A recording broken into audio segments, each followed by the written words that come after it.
Joe, it's the Ides of March. Well, yes, sir. Again, one more time. Well, and this morning, I checked the Fort Worth Star Telegram. Right. They've been running an interesting series on Public Information Acts. And they published an article that brought up Delmar's $26 million quote. Yes. I wonder how that happened. Well, they probably did a search for the most outrageous quotes on Google. Right. Well, I just happened to do that too. I may have to subscribe to that newspaper because I think they said this is one of 6. I knew they were running a series on it. Yeah, there were 1 of 6 or 7, but this did come out today on the 15th. Well, let's see, it was dated yesterday. It was dated last night for the online. Okay, all right. So, okay, well, it came out in full print, I guess, today. I wish I had friends left up in Fort Worth. I don't think I've got anybody up there that can get me a hard copy of this. Although I think if we write this I agree, we can make a phone call. They'll probably sell us a copy. Sure, right. Well, let me just jump in here and say that it was from Austin. It says, as public transparency advocates nationwide observe Sunshine Week, Texas can lay claim to what is considered one of the strongest public information tools in the country, a 42-year-old law that has enabled journalists and frustrated taxpayers alike to unearth tons of data exposing the deeds and misdeeds of government entities. Okay, and then it just, I mean, that was the beginning of the article, and then the 4th paragraph down it says, in 2014, Del Mar College in Corpus Christi, Texas, initially gave a jaw-dropping estimate of $26 million in labor and printing costs when local CPA Edward Bennett, sitting here, requested that what the college said would have been more than 100 million pages. The two sides settled on a scaled-down document retrieval that was made available for free. Doctor, can we pause there and address that? Because you and I both attended that negotiation. Yes. And it was with the outside counsel, Augustine Rivera. Yes. And I swear, Augustine did a wonderful job in that 15 minutes because he reduced my estimate from $26.7 million to 0.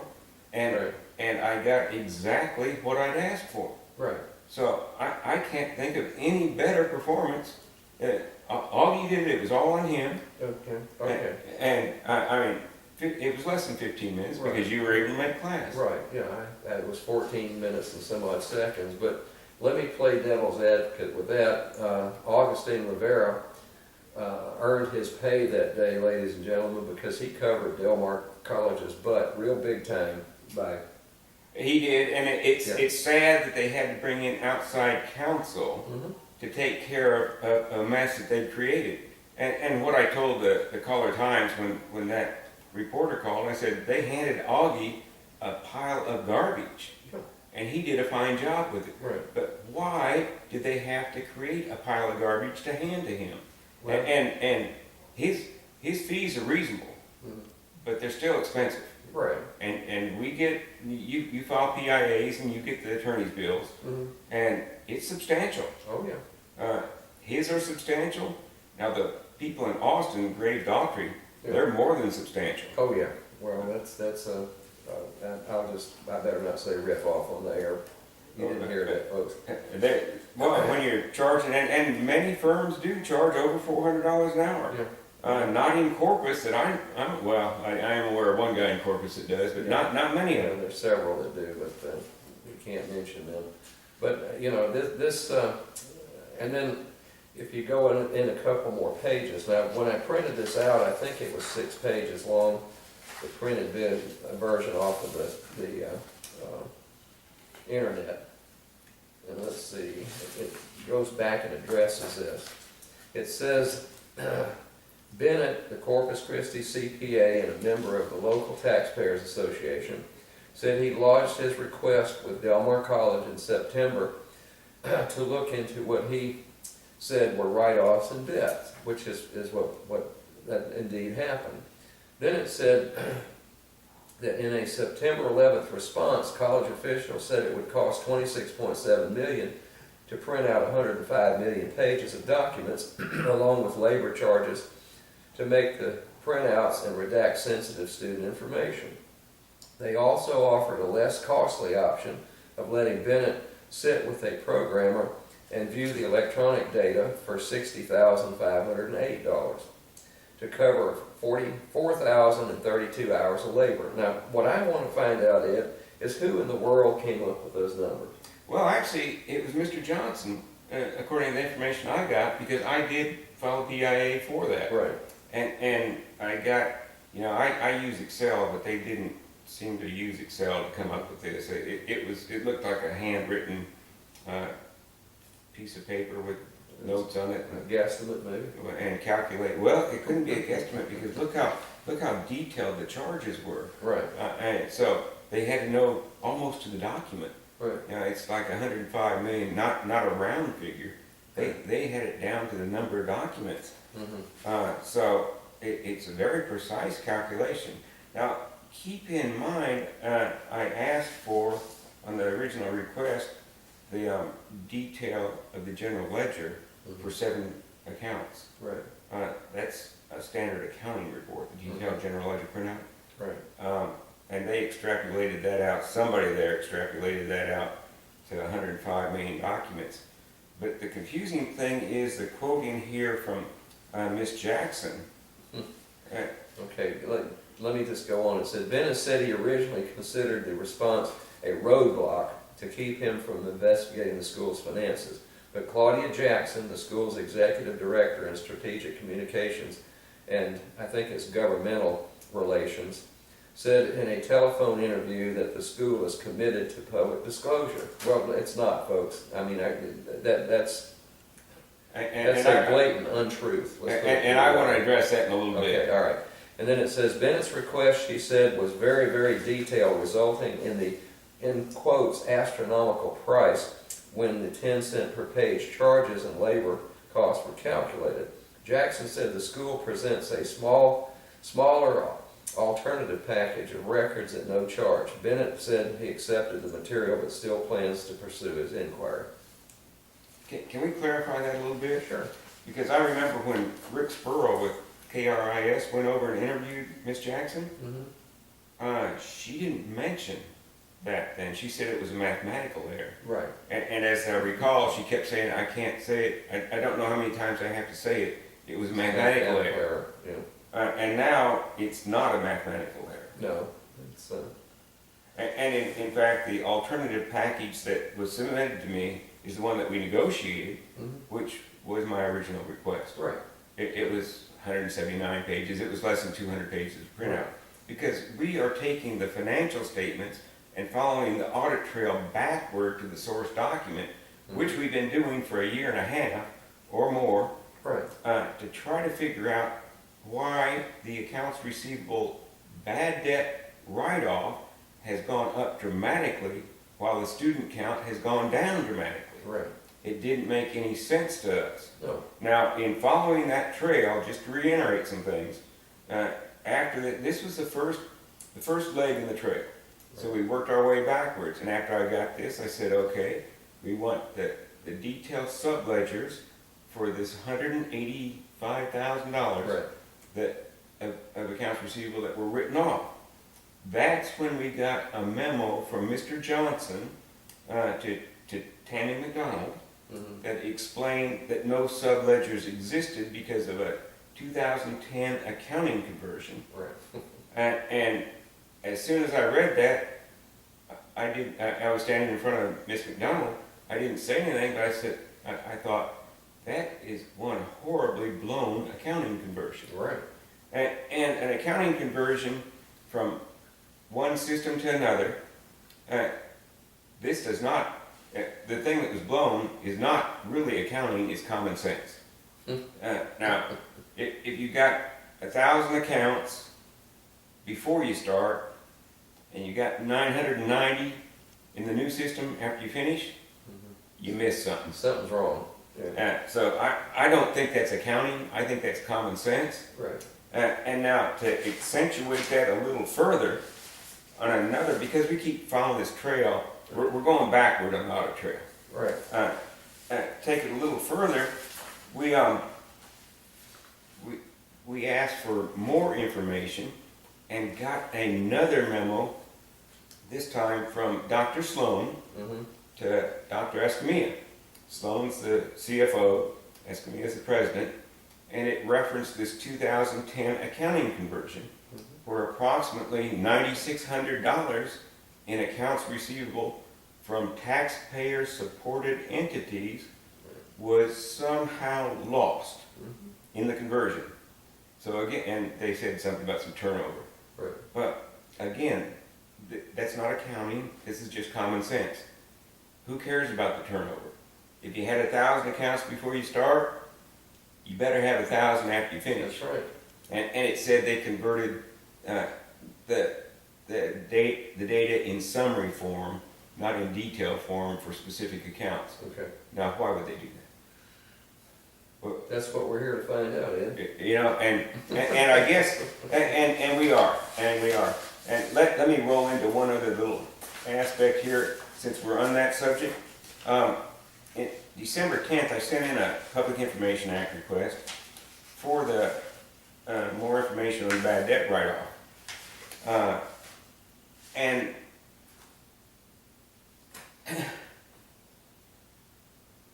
I think it's been delay after delay, Oh, yeah. because this is the Ides of March, March 15th. That's December 10th to March 15th.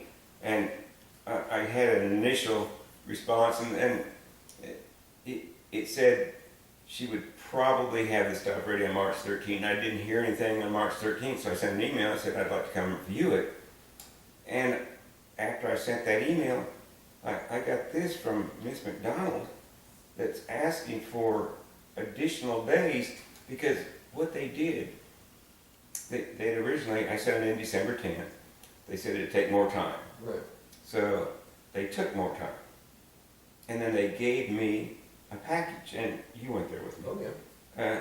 And in that package, we were missing some documents, because I had the numbers that it had to equal or exceed the numbers that I had, Right. and it missed it by just slightly less than $500,000 in 1 year. Right. So something was missing. So I wrote back and said I didn't get them all.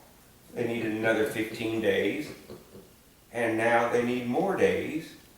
And this paragraph is a little bit concerning to me. The college will also produce 2 letters that were inadvertently omitted from the response to your PIA request dated December 10th, 2014. Inadvertent. And we'll find out what those letters are, but I'm asking for things that include numbers, that if you add the numbers up, they should equal or exceed the amount that I gave. So I'm wondering, did nobody check their work? And Well, gosh, we don't know. Well, there's not a CPA in the whole group, Ed, and that's what concerns me. Here they are, they're making all these statements and you know, suppositions and everything else, and they don't have anybody with the qualifications that you've got to sit and look at this stuff.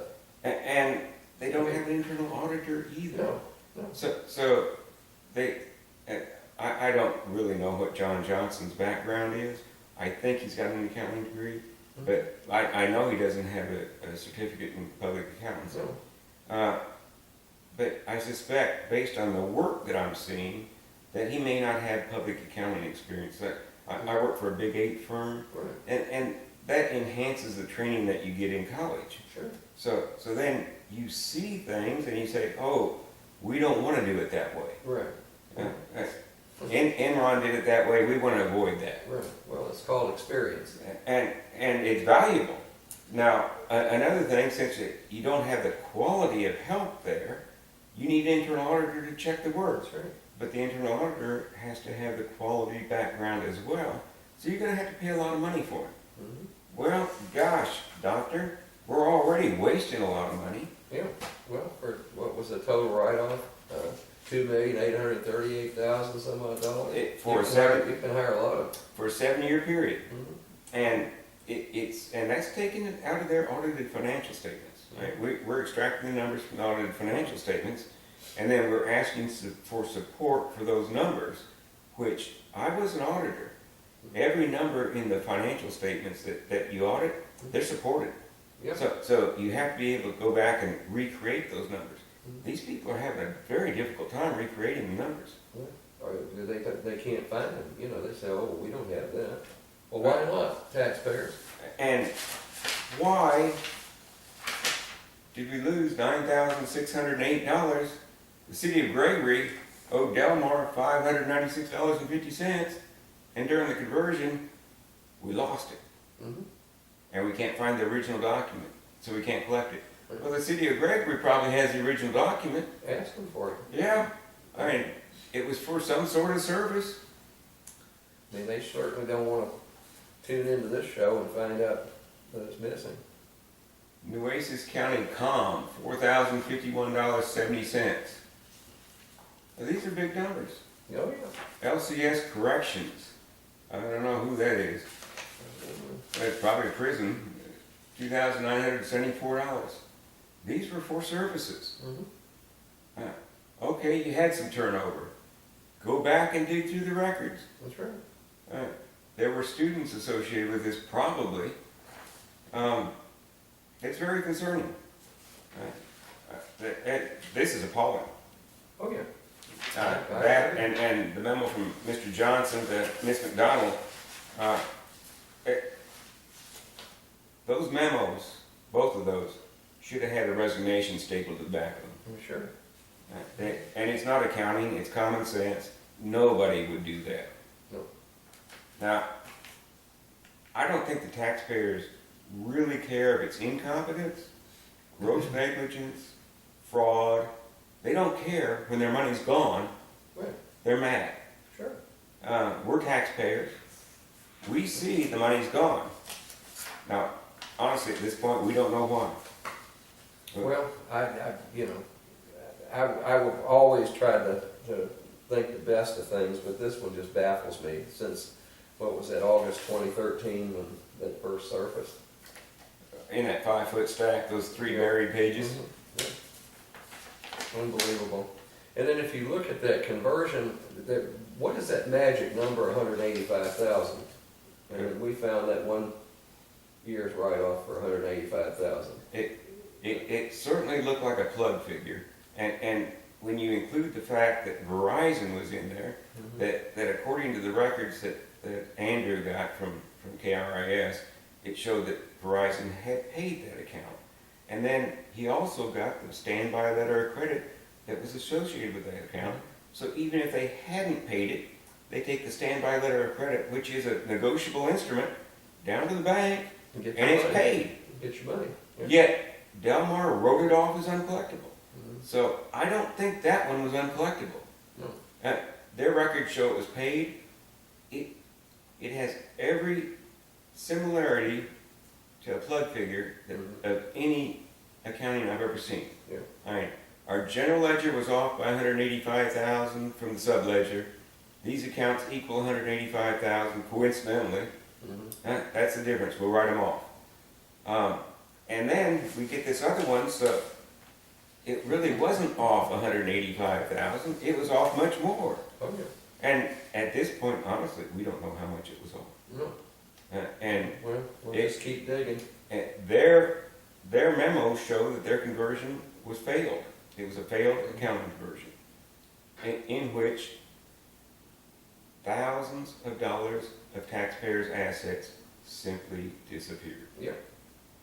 And if that doesn't burn you up out there, taxpayers, I don't know what it does. I mean, I feel so strongly about it, and everybody knows where I sit as president of the Corpus Christi Taxpayers Association. This one does upset me, folks. I'm very, very concerned about the accounting irregularities at Delmar College. And I won't dwell on this one, but it appears we've got the same problem up at Coastal Bend College. Well, I saw the management letter from the CPA up there that did the audit, and those were elementary problems up there. Right. So whenever you have that level of problem at the elementary level, you can almost guess it doesn't get better as you get more detail. Yeah. These errors are not self-correcting. Well, another one that really bothers me is the lack of response that we got and still have not been able to obtain from Texas A&M University Kingsville for $54,000. There's something bad wrong with that. And you know, we've requested time and time again for an explanation of that. And you know, it's the same old shell game. You know, you got walnut shells with the P under it. And Andrew Ellison went down there with a camera, and the CFO or their representative told Andrew that they'd never been invoiced for that. Right. And then all of a sudden, something happened and no more information flowed from anyone. Right. Well, we may have to back up and saddle that horse one more time. And I don't have a problem doing that. Well, another thing, Ed, and I'm just, if you don't mind, I'm going to introduce this. Now, we had the Taxpayers Association Board meeting, which is open to the public, by the way. It's always the first Saturday of the month at 2 o'clock, and normally we have that over at the Small Planet Deli at, I guess that's Staples and Saratoga.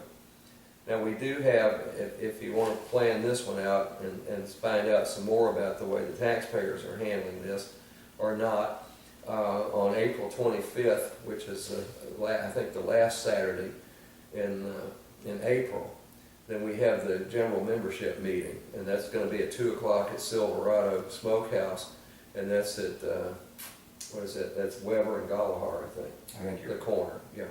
So please try to attend, folks. I mean, this is some serious business. When we start writing off over $2 million, almost just under $3 million worth of stuff, that's your money as taxpayers. And I'm going to harp about that at the Taxpayers Association meeting.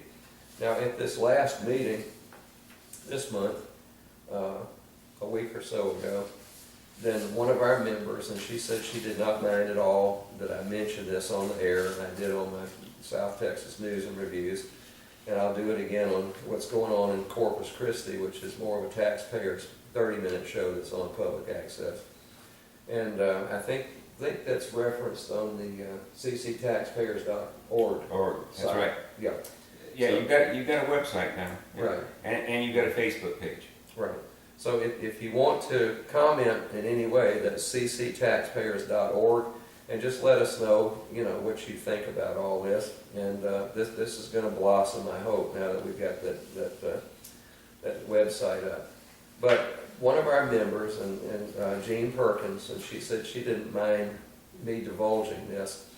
She was talking to Mayor Nelda Martinez a few weeks ago, and asked Nelda if she was aware of the accounting irregularities that had been, put forth for Del Mar College in public. Well, I guess Mayor Martinez went and called the school, probably Mark Escamilla, and apparently he must have taken this to the Executive Director of Strategic Communication and Government Relations, who we've mentioned in the Fort Worth newspaper article from today, Miss Claudia Jackson. Okay. Now, what happened was, after Miss Perkins said something to Mayor Martinez, and she called, apparently from what I see down here with the carbon copies going back, must have been Dr. Mark Escamilla, president of Del Mar College. Then Miss Jackson sent Miss Perkins a letter. And do you want me to give you the gist of this? Okay, it says, Miss Perkins, as promised, I'm providing for you publications that detail 3 different levels of budget and financial information for Del Mar College, reflecting the latest year from which our records are closed and appropriate audits completed. You'll find a report from our independent auditing firm, Collier, Johnson and Woods, PC, on pages so-and-so and so-and-so of the comprehensive annual financial report. And she provided a copy of that to Ms. Perkins. I'm also providing a copy of one of the awards Del Mar College has received for producing an outstanding popular annual financial report. We have similar accolades for the other 2 documents as well. These awards are already framed and displayed in our administrative offices. Del Mar College is extremely proud of our financial accountability and transparency. We appreciate your interest in our institution. I get a little choked up when I read that one, okay? If you're proud of this, folks, you know. Doctor, I'm determined to get them one more award for their financial reporting. And I'm 62 years old. My family has a history of living a long time, so I've got plenty of years left to trace this down. Right. But this 2.838 million, together with $9,600 that was lost and the 185,000, I think they deserve another award. I'm sorry. Go ahead. Okay. Well, we won't discuss that one. Okay. Now, in addition to that, there was this document from the Government Finance Officers Association.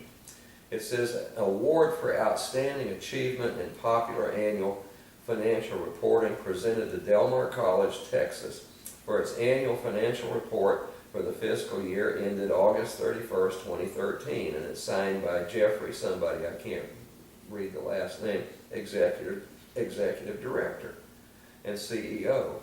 Now, this is the first I've heard of the Government Finance Officers Association, except I do remember in the Caller Times that during what we're trying to figure out, there was a picture of the president, I think, and Mrs. Jackson and Dean Sloan, or Dr. Sloan, our CFO, and so forth, in the Caller Times stating that this award had been offered to them or bestowed upon them.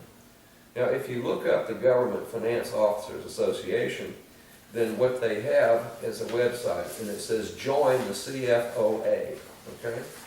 And then it tells you what it's all about. So what you do is you pay dues to this entity somewhere. I think it's in Chicago. Their office is in Chicago. I think it's both U.S. and Canadian. Right. Okay. So what if you read through this, I just happened to print it out, and membership categories, and then there is one down here for educational.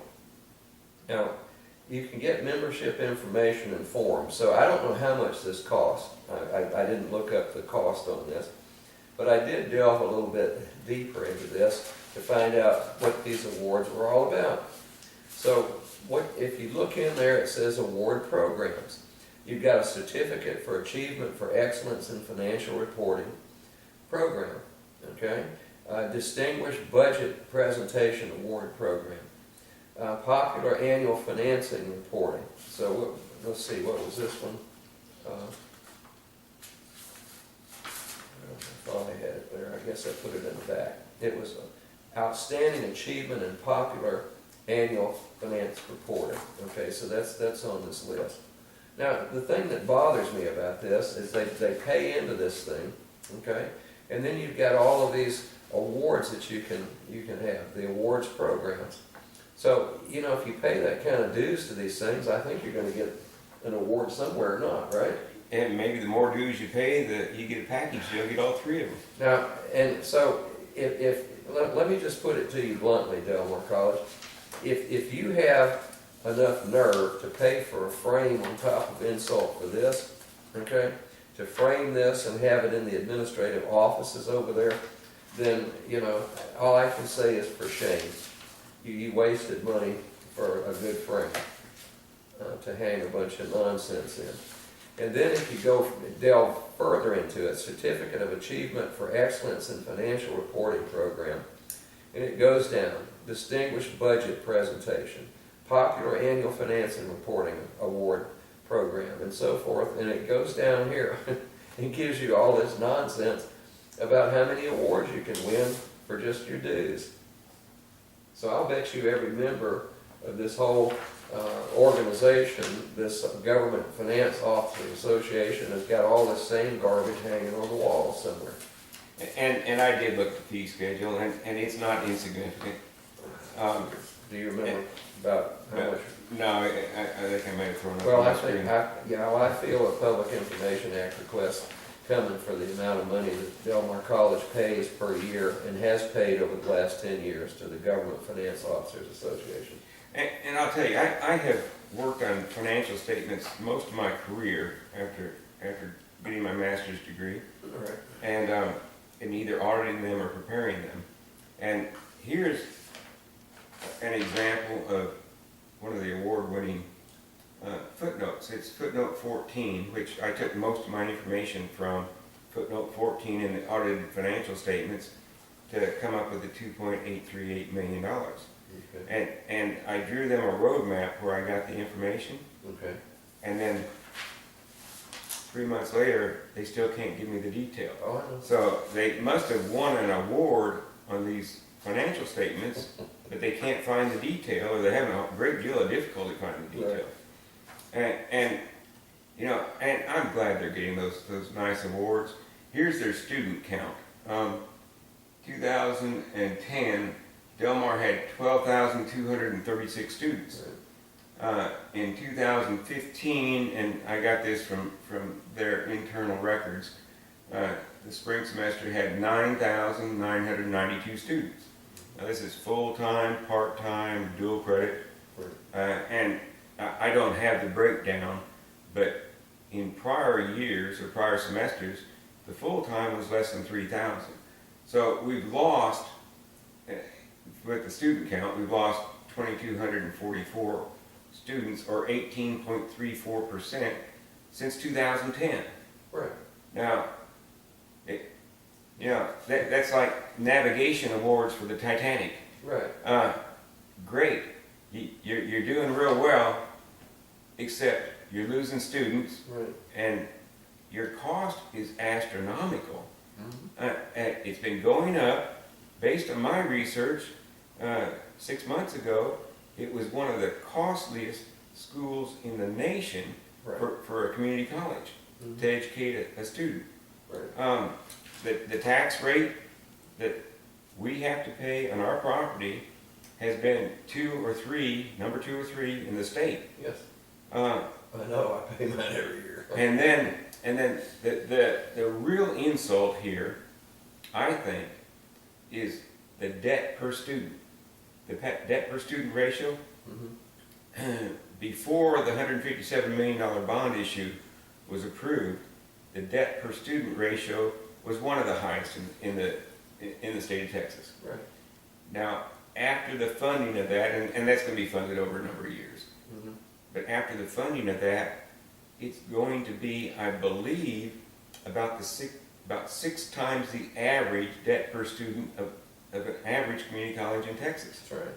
Now, that's on declining enrollment. Mm-hmm. Yeah, and then we buy 95 acres to build a whole new campus out here. Right over here. Yeah, it's half a mile or less this way. And it's going to require a lot of field dirt to keep it out of the water. Jeez. Yeah. Well, this is insulting. The numbers are horrifying. Mm-hmm. If you, and I look at numbers. Right. And if you look at the numbers, nothing makes any sense. You draw a bell curve, and I like to look at bell curves because the average is right there in the middle. Right. Well, Del Mar, on most of the statistics, is 2 standard deviations removed from the average. Way over here, we're the highest cost institution, or among the highest cost institutions in the state of Texas. Yeah, top 2%. And nationally, Mm-hmm. for community colleges. And yet, our costs are going, and they remain going, they're continuing to grow up. Right. We've lost 18.34% of the students. Mm-hmm. We didn't decrease the budget, it went up. Oh, yeah. Well, there's a lot of administrative bloat in there, too. Now, I don't deal much with nonprofit organizations, a little bit, not much. But I can tell you, if this were happening in a for-profit institution, in a corporation, Right. we would have had a lot of turnover at the highest levels. Sure. And they would have probably brought in somebody, a team of people to figure out what in the world's going wrong. Well, I know what's going wrong, but, okay, let me get back to Gene's, Sorry purpose. about No, that. that's fine, it all needs to be put out in the public, Ed. And, okay, so here we've got this, the Government Finance Officers Association, and here's the award for outstanding achievement in popular annual financial reporting. Now, can you explain to me from the point of view of a master's in accounting and a CPA and so forth, what a popular annual financial reporting is? I'm not familiar with the popular term. I know what a financial report is, and that would be the numbers that are audited. Right, yeah. Now, what the popular means, I don't know. I'm just not sure how popular it is. Okay, well now this was presented to Del Mar College for its annual financial report for the fiscal year ended August 31st, 2013. And then Ms. Perkins, also courtesy of Ms. Jackson, got a copy of this, okay? So I don't know how much these things cost to reproduce, but this ain't cheap, folks, okay? And this thing is all sculptured and everything else, and what we've got is we've got a picture of one of the new buildings over there. It's the music and drama facility over there. And it says here that Del Mar College Board of Regents, and it lists them.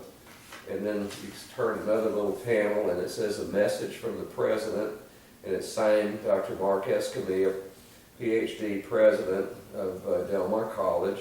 And it says the Del Mar College impact on global and local initiatives highlighted the 2012-2013 year, okay? Now, I don't know what kind of hogwash that is, I'll be totally honest with you. And then you flip it open, and we've got one of our people out here. There's a T-34. I'm very familiar with aircraft, okay? I've flown a T-34 before, and it's a turbo version. And we've got some people out here with the Del Mar College hangar. We've got an excellent aircraft technology program going. But, you know, why do we need a picture of that? And this, where did this document go? I mean, was it just to get this certificate over here, all this money? And then we've got September 2012, and we've got the Viking lands, okay? And it's got the horn helmet and so forth. Nobody liked the Vikings. I know Ms. Jackson didn't like that at the time. And then it's got Del Mar highlights, and it's showing kids over here doing something with sticks and so forth with the Morris Lichtenstein. It's an early childhood center, which is a great opportunity for people to do this. And then it goes month by month. Okay, Pride Point number 1, 1,169 per semester for a full-time course load in the district. Well, we're losing money at that. They're squandering it. The tuition covers about 12% of the cost. Right. But that would be if you collected the tuition, and I'm having difficulty determining that. Well, I know. And then we got another, here's November 2012, and it's got a concert going. Now, we used to have, and I think it still is, one of the finest music departments in the country. And I had previous president, you know, try to tell me that I ought to be sad to keep that program because they've got professors one-on-one, and I'm teaching, you know, 36 at a time in a class. And he was wondering why I wasn't upset about that. And I said, well, if I thought music teaching was better than what I'm doing, I'd go get me a PhD in tuba, and I'd go take one student one at a time. And he walked away. And then and I have been to concerts over there. They have a fine facility. Right. And then I won't get into the anti-Semitic comments that were made at the holiday thing that was condoned by Del Mar College HR department, by the way. So it keeps going on, and then we've got December, and we've got a graduate, first Mexican American Studies major, graduated. Okay, well, I think that's wonderful. Then January 2013. We've got Barbara Craig professor and so forth and so on, and DMC goes to China. Well, I don't know why we have to pay people to go to China. They've got a pipe company over here, and they should have sponsored Del Mar College for going out. Del Mar went to China. Yeah, there's a picture of Dr. Mark Escamilla with his hard hat on in China at that pipe company over there. Oh, wonderful. Now, I think it's great that we do have the vocational end of this, Ed. Don't get me wrong, you know, I've been at Del Mar a hell of a lot longer than most people over there for over 25 years, and I'm all for it. What I'm complaining about, folks, is this administrative bloat and dragging this thing down into a less than stellar institution. And I want to chime in just for a moment. Corpus Christi is the second most illiterate city in America. Right. Our CCISD school district is in the bottom 25% of Texas school districts. Right. So this is a prime location for a premier community college. We need them. Yeah. We need a premier community college. It has been in the past. That's what burns me up. These numbers say it's not. That's right. And you look at, We need one. We desperately need one. Or we're going to be driving down Lower Staples and see that thing full of homeless people. And it's bad enough already. yeah, well, it's you know, we were told they were going to keep it in pristine shape out there, and it looks, you know, I don't know why the code enforcement isn't all over Del Mar College for that mess they've got out there. And here's one that really burns me up. This was March 2013. Regents dream of new South Side campus, improved East Campus facilities, expanding opportunities in Northwest and North Bay areas of the college district as part of a strategic planning and vision process. Get rid of the vision, folks. Okay, taxpayers out there, go vote. I mean, this is so much hogwash. Now, Doctor, I'm wondering, we've got about $1 million a year budget for advertising. Yeah. This may or may not be part of that. Oh, I'm sure it was. But whether it is or not, from 2010 to 2015, we would have spent approximately $5 million advertising. Right. And we lost 18.34% of our students. Mm-hmm. Yeah. I think something's not working. Something's bad wrong. And then here we have March, and it says Pride Point 4, 9 of 10 arts and sciences graduates transfer to a university to pursue a bachelor's degree. I want to see those numbers, folks. I don't dispute that. Now, you know, and I encourage my students to go on with their education, and that's what I've done for 25 years. But, you know, when I see this whole thing starting to crumble and crater, it just tears my heart out. And then here's a professor inducted into the Hall of Fame, and then we've got Mr. Mike Anzaldua. He did donate $400,000 from his estate after he passed on. I'll not make any more. And then here, Pride Point number 5. Del Mar College is ranked among the nation's top 2% of community colleges granting associate degrees to Hispanic students. Bravo, Del Mar College. I mean, I'm sincere, folks.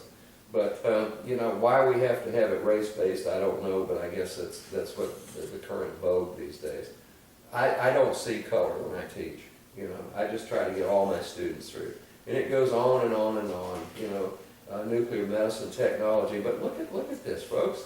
I mean, this is what you pay good money for, and then you're going to pay dues to this company, to this organization that gave you a certificate for popular annual financial report. I mean, I don't need this as a taxpayer. That doesn't mean a blooming thing to me, and I'm not impressed. So go, Ms. Jackson. And the only thing that I look at an annual financial report for, the only thing I look for is the financials. That's right. These. That's right. And there's not a lick of anything in here. Now, so we're going to give an award for putting out a nice brochure like that? I mean, it's beautiful, I must admit. And costly. And costly. And then we've got the crawfish bowl thing advertised in here, and double dreams. And I defy anybody out there to look up dreams delivered online. Do a Google search on that one. Don't, please. No, not with your kids present. Okay? Okay, so, yeah, I have no idea about these awards for the financials, because I've been asking for financial information, or you and I have been, for 18 months, and we can't get it. No. All right. There's the audit, footnote 14. Right. All I want, what makes those numbers up? I asked for it December 10th. The most recent delay was March 13th. March 13th. We're still looking for it, and we inadvertently left out 2 letters. I don't know what kind of letters those are. Yeah. We'll find out.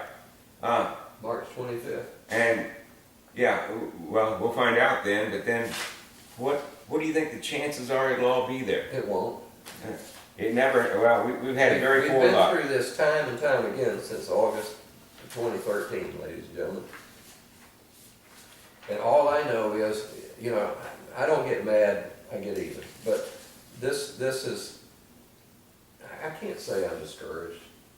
It just gives me more incentive to keep right in the middle of this and find out what's going on.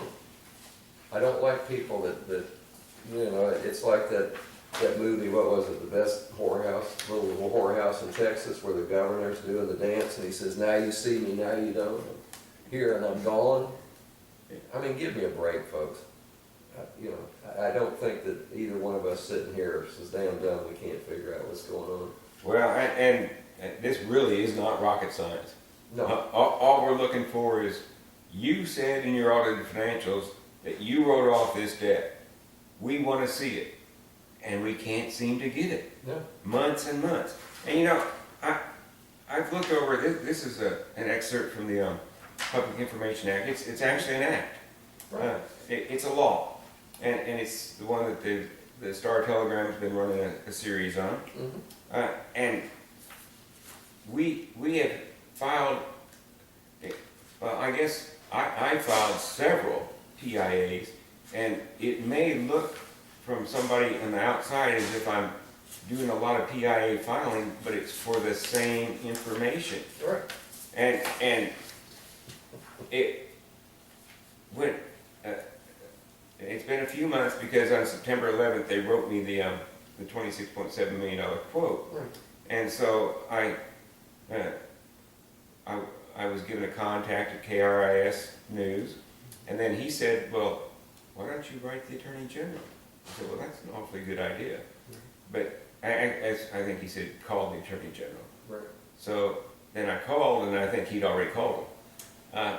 But she said, after we finished having a little laughter over it, she said, file the complaint. And then I said, okay, and I've got another problem because the PIA officer, I've asked for specific information. The PIA officer gave me what was supposed to be that specific information, and it wasn't there, so I asked for it again, and she said, I've already given it to you in a letter, and I said, it's not there. So we went in to look at some other information. I said, maybe I was a bit naive. I said, you may not understand what I'm looking for, because I'd asked for a chart of accounts. It's a standard accounting printout. That's when we found out she had an MBA. And she knew exactly what a chart of accounts was, and she knew that she hadn't given it to me, yet she provided me with written documentation saying that she had. So I included that as an example, or an addendum to the letter that I wrote to the Attorney General. And gosh, very quickly after I emailed that letter off, that information became available for free in PDF form. So it's not like I write one PIA and they respond to it. In that case, they refused to give me the information and kept telling me that I already received it, knowing that I had not. Right. So I write additional PIAs, and the bad debts. I've written time and again to get this bad debts. I drew the roadmap. I said, I'm using your audited financial numbers. These are the ones I'm using. So that they could see where it was coming from, because when I originally asked for it, I didn't send that in, and Mr. Johnson wanted to know where I was getting the numbers. So I sent him an Excel spreadsheet referencing his numbers, the audited financial numbers. And still, 3 months later, I've not gotten it. So, and the small components that I did get included 2 memos that basically said we had a really bad time converting this accounting system. And sorry, taxpayers, we lost some of your assets. They just kind of evaporated. Right. So, But we're still working here. I see no repercussions whatsoever.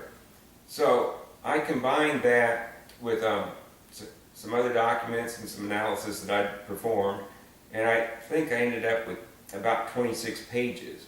And I sent that to the state auditor's office, a component of the controller's office. Right. And I said, I think we've got a problem down here, and I can't get the information. It looks like they're losing our assets. and I'm hoping somebody can come down and maybe look and see what's going on. Those are, I know. $300,000 a day, that's their operating budget. Right. Every business day, they spend $300,000. And who's watching it? Well, the guy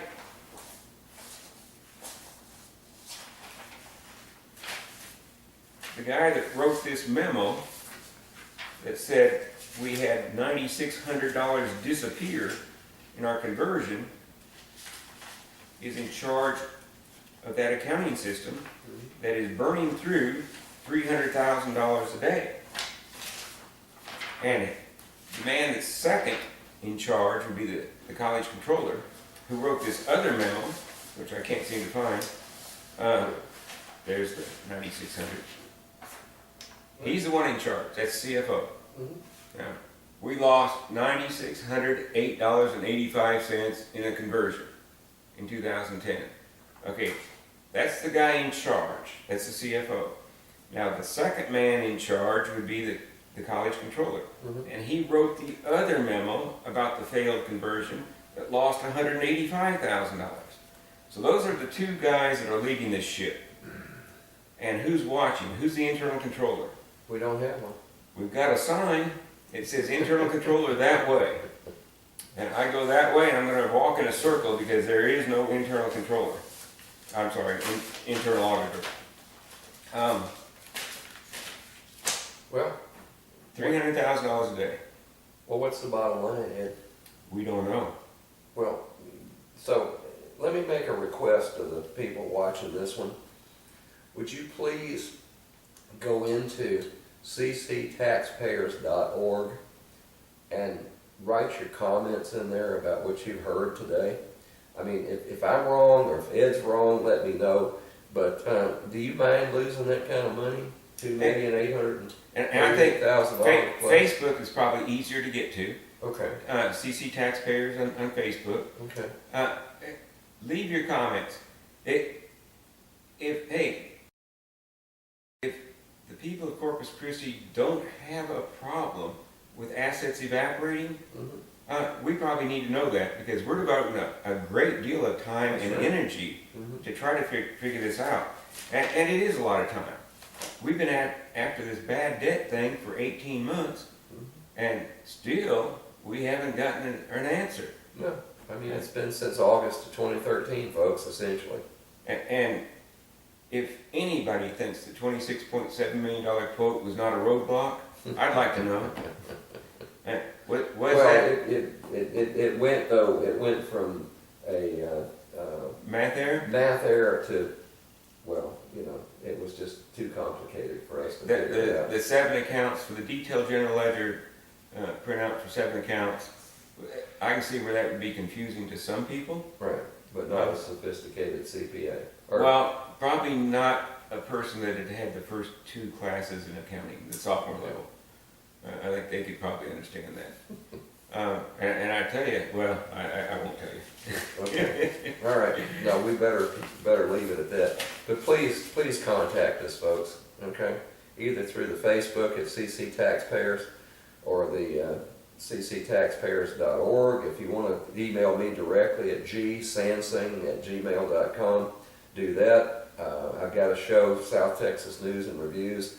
It's on YouTube and it's on the public access channel. We've also got the Taxpayers show, which is what's going on in Corpus Christi. That's on public access, and I think we've got that one on YouTube also. We do.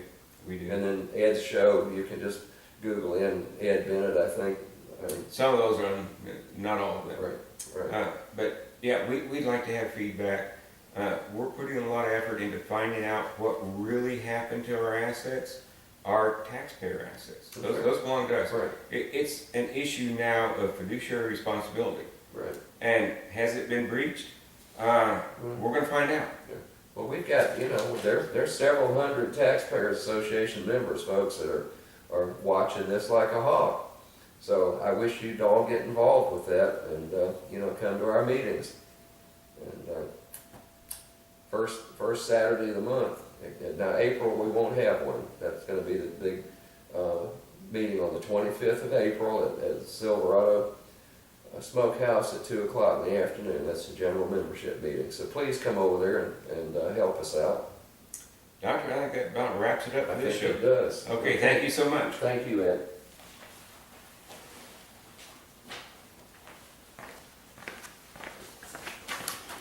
Yeah, we had it.